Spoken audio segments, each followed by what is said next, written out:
Assalamualaikum warahmatullahi wabarakatuh. Pada kesempatan kali ini, saya Rita Susanti dengan NIM 040 akan mempresentasikan proposal skripsi saya yang berjudul Klasifikasi Sentimen Publik terhadap Proses Vaksinasi COVID-19 di Indonesia berdasarkan metode naive Bayes dan support vector machine. Proposal skripsi ini dibimbing oleh dua dosen pembimbing, yaitu Ibu Dr. Nurhamidah SSI MSI dan Bapak Dr. Toha Saifuddin SSI MSI. Pada kesempatan kali ini, saya akan mempresentasikan bab 1, bab 2, dan bab 3 dari proposal skripsi saya secara ringkas.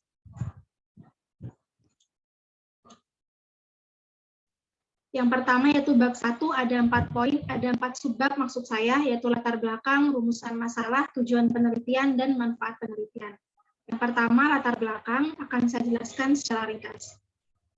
Pandemi COVID-19 diyakini telah menyebabkan krisis global pada seluruh aspek kehidupan individu, sehingga menyebabkan tujuan nomor 3 di SDGs, yaitu good health and well-being, sulit tercapai. Hal tersebut dikarenakan saat ini Indonesia memimpin Asia dalam kasus positif dan kematian akibat COVID-19. Tidak hanya itu, CFR atau Case Fatality Rate di Indonesia juga mencapai 3,3%, melebihi dunia yang mencapai 2,2%.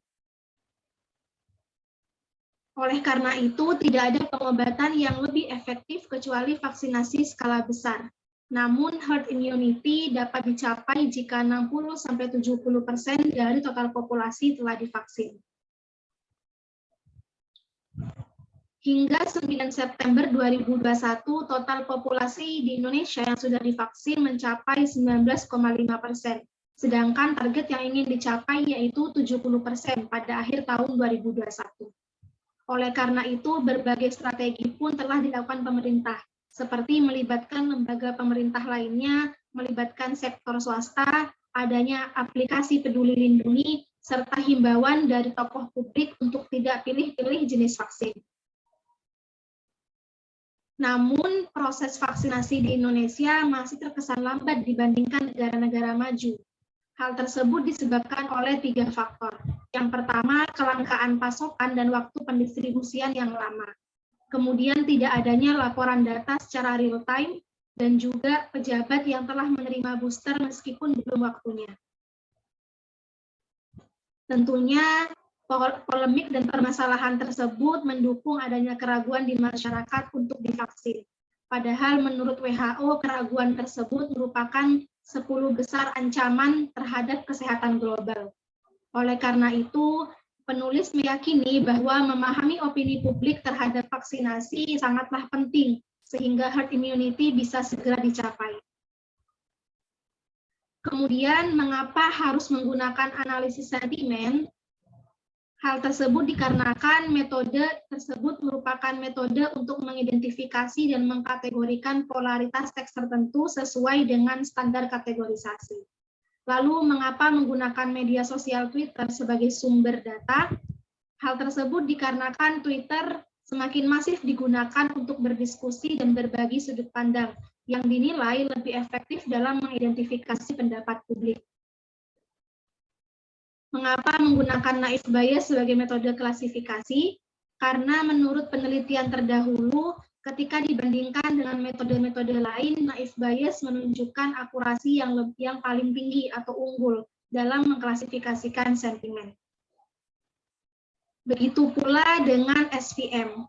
Penelitian terdahulu menyimpulkan bahwa akurasi yang dicapai oleh SVM kurang lebih sekitar 90% ketika mengklasifikasikan sentimen publik.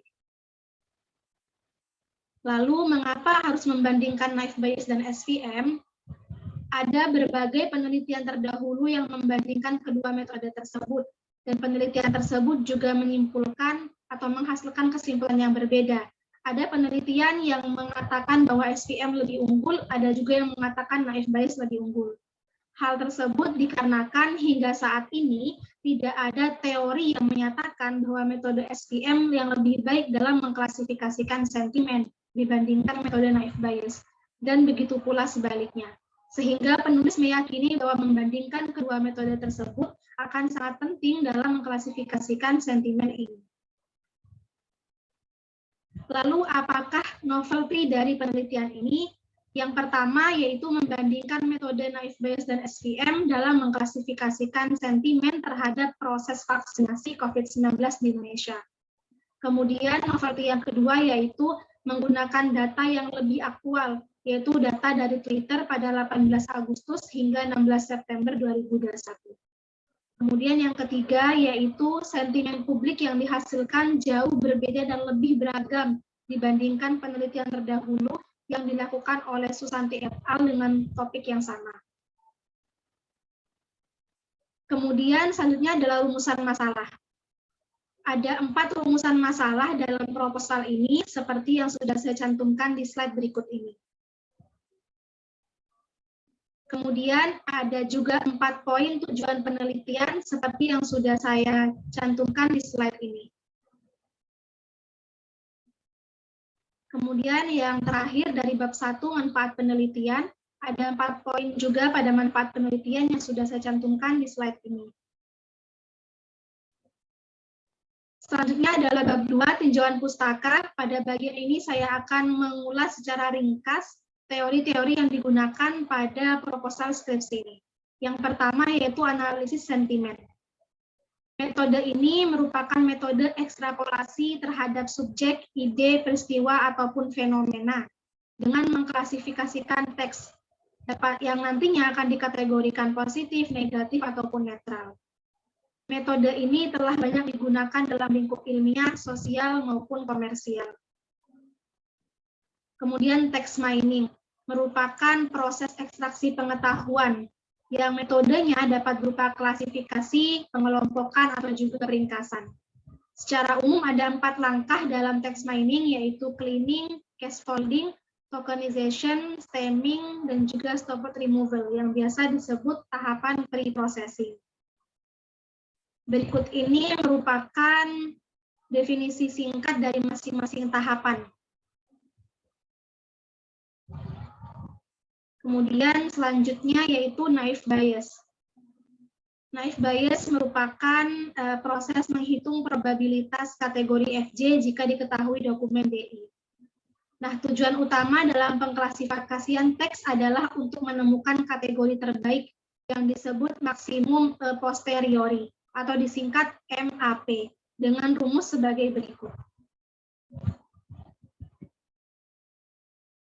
Dengan menerapkan teorema Bayes dan juga asumsi class conditional independence, maka persamaan MAP yang diperoleh sebagai berikut. Kemudian bagaimana cara menghitung peluang VJ dan juga peluang AI syarat VJ? Berikutlah cara menghitung kedua peluang tersebut.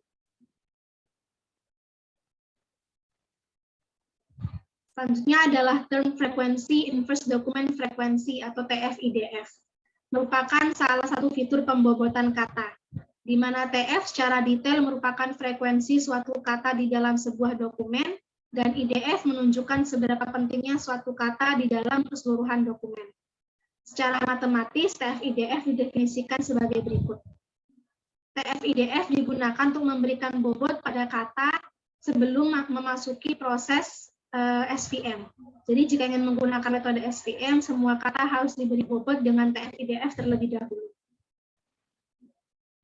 Kemudian support vector machine merupakan salah satu metode supervised learning yang membagi data ke dalam kelas-kelas berdasarkan jarak antara hyperplane dengan titik setiap data. Hyperplane dalam SVM sendiri didefinisikan sebagai fungsi pemisah antar dua kelas. SVM digunakan untuk menemukan hyperplane optimal berdasarkan margin yang maksimum, di mana margin merupakan jarak antara titik data di sekitar hyperplane. Hyperplane didefinisikan seperti persamaan berikut ini. Dengan W merupakan vektor pembobot, B adalah bias, dan XI merupakan X tebal I merupakan dokumen ke I.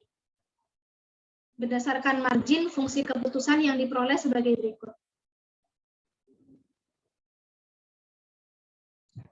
Jika kedua bidang pembatas didefinisikan dalam bentuk pertidaksamaan, maka diperolehlah persamaan berikut ini.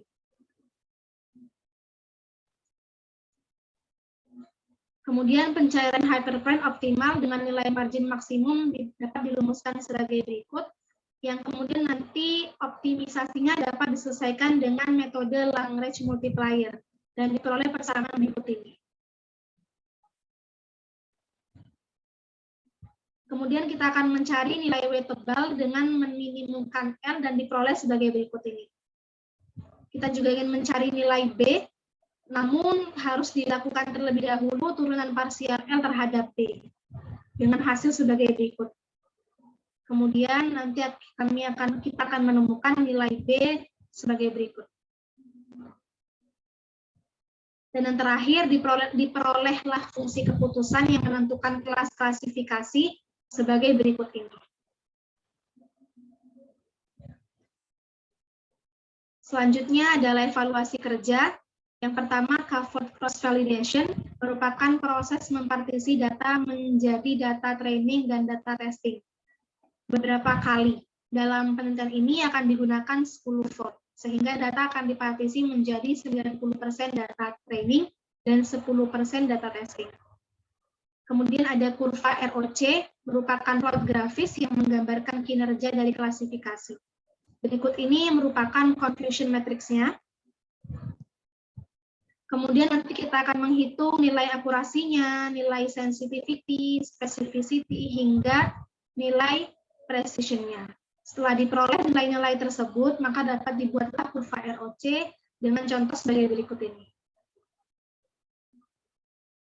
Kemudian ada juga word cloud, di sini merupakan visualisasi data yang berdasarkan pada frekuensi munculnya kata pada data.